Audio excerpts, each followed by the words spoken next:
नमो नमः विद्यार्थियों, आज हम संस्कृत शिक्षण की ऑनलाइन क्लास में पुनः उपस्थित हैं। आप सभी का संस्कृत शिक्षण by PN Saini YouTube channel पर स्वागत है। विद्यार्थियों, हम कक्षा प्रारंभ करें उससे पहले जो अपनी कक्षा है उसको शेयर करके सब्सक्राइब जरूर कर लेना। जिन्होंने सब्सक्राइब नहीं किया है वे सब्सक्राइब करना मत भूलना, और अपने जो साथी हैं उनको भी अपनी कक्षा से जोड़ें ताकि जो लॉकडाउन है उसमें वो अपना अध्ययन जारी रख सकें। विद्यार्थियों, आज हम जो संधि प्रकरण चल रहा अपना, उस संधि प्रकरण में विसर्ग संधि भाग 2 का अध्ययन करेंगे। और विसर्ग संधि भाग 1 में हमने सत्व विसर्ग संधि का अध्ययन किया था कि विसर्ग का स आदेश हो जाता है, यानी 3 प्रकार के स होते हैं, तालव्य स, मूर्धन्य स और तंती स। तो इन तीनों स का हमने अच्छी प्रकार से अध्ययन कर लिया था और सूत्रों के माध्यम से हमने इनका अध्ययन किया था। आज हम भाग 2 में जो बुद्धमानीय और जीव्यामूल्य जो वर्ण होते हैं, विसर्ग के बाद में यदि कैख या पैफ वर्ण आ जाता है तो वहां पर विसर्ग का जीव्यामूल्य और उपधमानी वर्ण हो जाता है। तो इससे पहले हमने जो चैछ आने पर तालव्य से होता है और टैठ आने पर मूर्धन्य से होता है और तैथ आने पर दंती से होता है, इनका अध्ययन कर लिया था। आज हम जो हमारे पास सूत्र है उपौ कपोच, इस सूत्र के माध्यम से हम पढ़ेंगे उपौ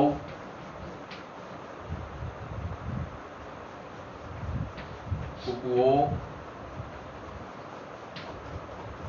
कैपौ च। ये सूत्र विद्यार्थियों बताता है कि विसर्ग के बाद में यदि कैख आने पर जीव्यामूल्य अर्ध विसर्ग हो जाता है और पैफ आने पर विसर्ग का अर्ध विसर्ग उपधमानी वर्ण हो जाता है। तो हम पढ़ेंगे, जिसे मैं आपको ये इसका अर्थ हम अच्छी प्रकार से समझा देता हूं। यदि विसर्ग के पश्चात, इसको विसर्ग बोलेंगे, विसर्ग के पश्चात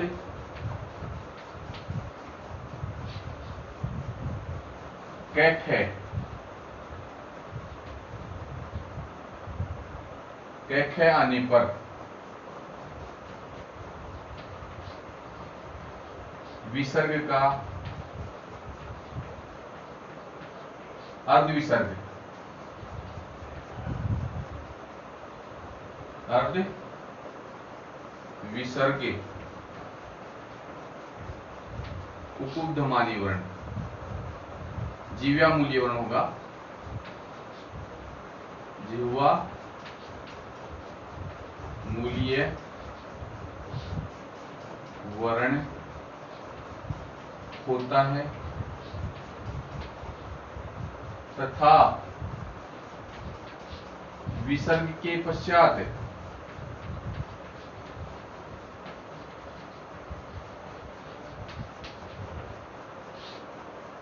पैफ आने पर, पैफ आने पर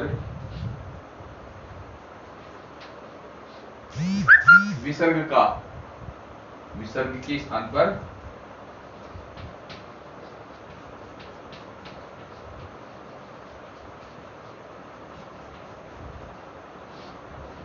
अर्ध विसर्ग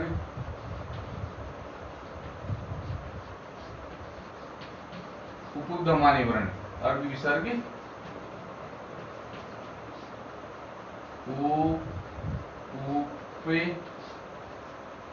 उपधमानीय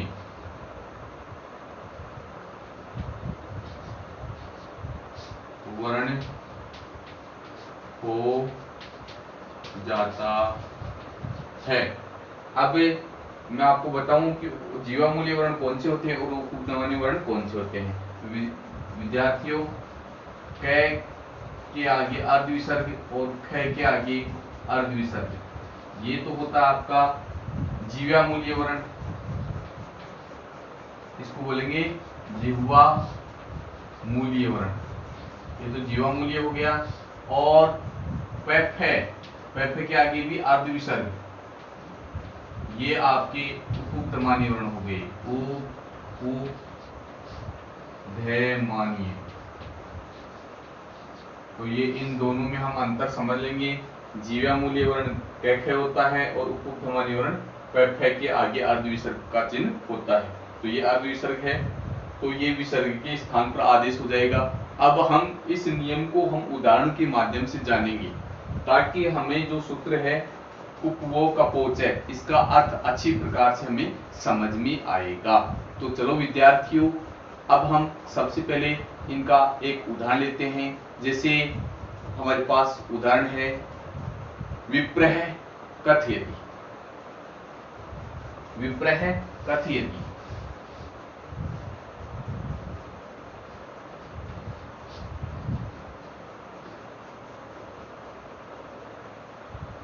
विप्रह धन कथयति। अब विद्यार्थियों, ये विसर्ग आ गया, विसर्ग के आगे कै वर्ण आ गया। तो कै वर्ण आने पर जो विसर्ग है उसको अर्ध विसर्ग होकर के ये आदेश हो जाएगा। और हमारे पास जो उपवो कपोच है, इस सूत्र के माध्यम से यहाँ विसर्ग का जो रूप होगा वो विप्रह कथयति। और ये विकल्प से कार्य होगा, और विकल्प के अभाव में जो विसर्ग है वो मूल रूप में ही रहेगा। तो विकल्प के अभाव में यहाँ विप्रह कथयति ये रूप ही सिद्ध होगा, विप्रह कथयति। तो ये विकल्प का अभाव होगा तो विप्रह कथयति, और विकल्प के अभाव में जो विकल्प से कार्य होगा वो विप्रह कथयति। इस प्रकार से यहाँ विसर्ग संधि में ये रूप बदल जाएगा और सूत्र का कार्य होगा उपवो कपोच। इस सूत्र के माध्यम से यहाँ ये रूप परिवर्तन हो जाएगा। अब हम एक और उदाहरण लेते हैं। जैसे राम है खनति, राम है खनति।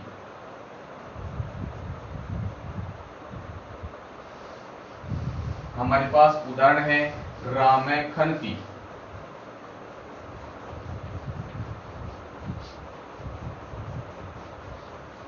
खनति। अब विद्यार्थियों, विसर्ग के बाद में यहाँ कै वर्ण आ रहा है, यानी उपधमानी वर्ण जो जिह्वा मूलीय वर्ण है वो जिह्वा मूलीय आदेश ही होगा। यहाँ उपधमानी वर्ण पैफे आने पर वो उसमें उपधमानी वर्ण हो जाएगा और कै आने पर जिह्वा मूलीय वर्ण हो जाएगा। तो यहाँ जिह्वा मूलीय वर्ण आ रहा है तो जिह्वा मूलीय वर्ण ही यहाँ आदेश होगा। तो यहाँ जो उपवो कपोच है ये विकल्प से कार्य करेगा। तो यहाँ इस सूत्र के माध्यम से हमारे पास रूप होगा राम है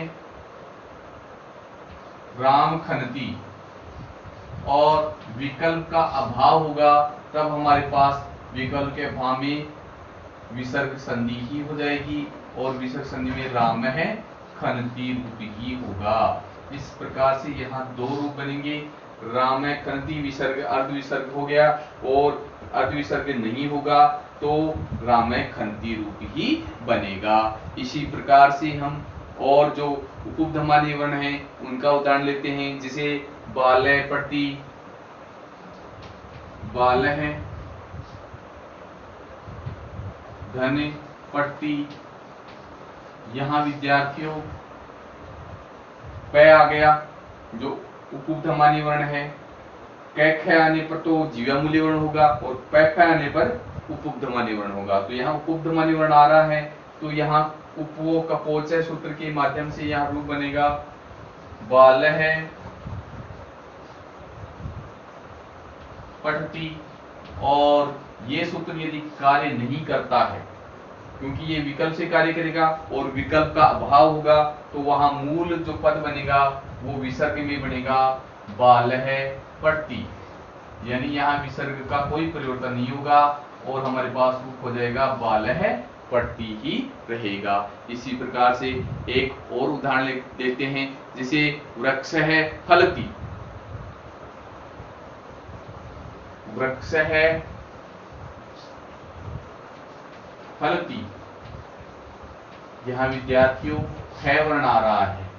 ऊपर वाले उदाहरण में पे था, यहाँ फै आ गया, अंतर कुछ भी नहीं है। सूत्र हमारे पास उपवो कपोच है, सूत्र के माध्यम से यहाँ विकल्प से अर्ध विसर्ग हो जाएगा, तो रूप बनेगा हमारे पास वृक्ष है फलती, अर्ध विसर्ग का चिन्ह लग जाएगा। और ये इसके अभाव में जो मूल रूप होगा हमारे पास वो वृक्ष है फलती, यानी यहाँ अर्ध विसर्ग का अभाव हो जाएगा, तो वृक्ष फलती रूप ही रहेगा। इस प्रकार से ये उपवो कपोच सूत्र कार्य करेगा। एक बार पुनः, यदि विसर्ग के बाद में कै ख आने पर जीवे मूल्य वर्ण होगा और पै फ आने पर उपधमानी वर्ण होगा, तो ये इस प्रकार से स्पष्ट रूप से हमें समझ लेना है। अब एक सूत्र और आता है जो हमें बताता है वासरी। विद्यार्थियों, अब इसी संधि में एक सूत्र होगा वासरी, वो विकल्प से विसर्ग के बाद में स आने पर विसर्ग का स ही आदेश हो जाता है। तो वासरी, इस सूत्र का अर्थ मैं आपको स्पष्ट रूप से बता रहा हूं विद्यार्थियों। वासरी सूत्र क्या कहता है कि यदि विसर्ग के बाद में 3 प्रकार के संस्कृत में स होते हैं, जो हमें बताते हैं कि तालव्य से, मूर्धन्य से और दंती से, इन 3 से को स ही आदेश हो जाता है। तो वासरी जो सूत्र है उसको हम अच्छी प्रकार से इसका हिंदी अर्थ समझ लेते हैं। यदि विसर्ग के पश्चात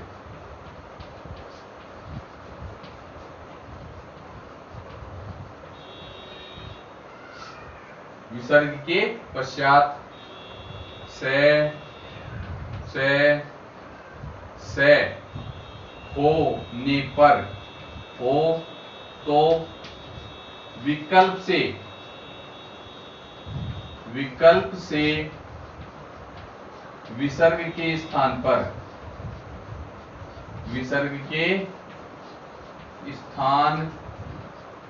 पर स ही हो जाता है, यानी ये तालव्य से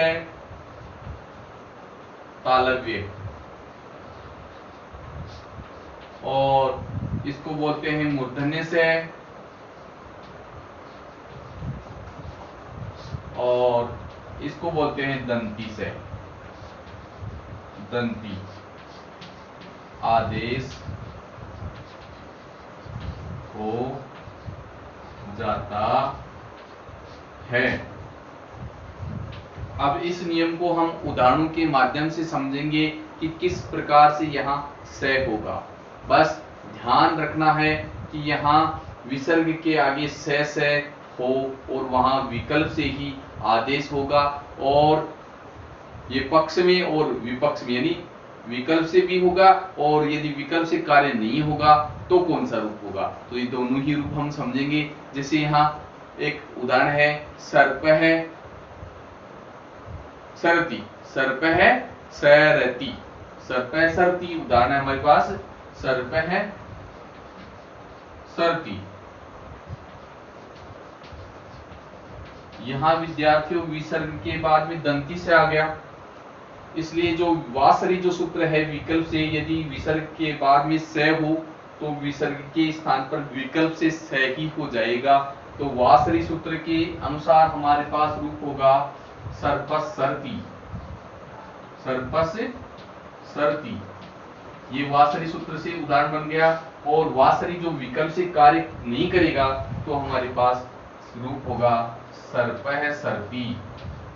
तो इस प्रकार से यहाँ पर भी दो रूप सिद्ध हो जाएंगे, सर्पस सर्पी और सर्प सर्पी।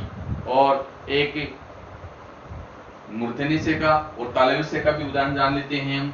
हरि सेते, उदाहरण हमारे पास हरि धन सेते। अब यहाँ जो विसर्ग के बाद में जो से आया है तालव्य से, तो इस विसर्ग को भी तालव्य से ही हो जाएगा और हमारे पास रूप होगा हरि सेते। ये तो वासरी सूत्र से हो जाएगा। और वासरी यदि कार्य नहीं करेगा तो विकल्प से रूप होगा हरि सेते, हरि सेते।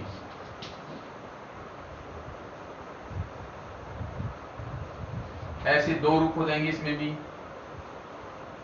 और मूर्धन्य से का हम चर्चा करें तो जैसे पाठ्य षष्ठी, पाठ्य धन षष्ठी, यहाँ विद्यार्थियों विसर्ग के बाद में मूर्धन्य से आ गया तो विसर्ग का भी मूर्धन्य से ही होगा। तो यहाँ पर उदाहरण होगा पाठ्य षष्ठी। और यदि ये विकल्प से कार्य नहीं होगा तो यहाँ रूप बनेगा पाठ्य षष्ठी। इस प्रकार से यहाँ हमारे पास रूप सिद्ध हो जाएंगे। विद्यार्थियों ध्यान रखना है हमें से का, यानी विसर्ग के बाद में जो से होगा उसको उसी ही प्रकार का से आदेश हो जाएगा। ये विशेष प्रकार से वासरी सूत्र का जो अर्थ है इसको हमें ध्यान रखना है। और विकल्प से यदि ये कार्य नहीं होगा तो वो विसर्ग का विसर्ग ही रह जाता है। विद्यार्थियों अपने जो साथीगण हैं उनको कक्षा शेयर करके अपनी कक्षा से लाभान्वित करवाएं ताकि उनका अध्ययन जारी रह सके। उन्हें आपको एक जो चैनल सब्सक्राइब करने के लिए बोल रहा हूं ताकि मेरा हर एक वीडियो आप तक अपलोड होते ही सबसे पहले पहुंचे। सभी विद्यार्थियों को मेरा पुनः एक बार नमस्कार।